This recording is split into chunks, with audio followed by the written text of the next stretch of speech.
Sono Violetta Ascanu, sono una giovane architetta del paesaggio.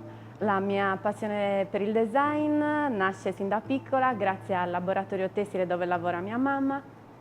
È un laboratorio tessile presente nel paese di Mogoro e rimanevo incantata e affascinata dalle mani delle tessitrici del paese che con pazienza davano vita a un manufatto. Per me progettare non è solo dar vita alla mia creatività, ma anche trovare un compromesso tra le esigenze dell'artigiano e ciò che potrebbe essere l'esigenza di un possibile cliente.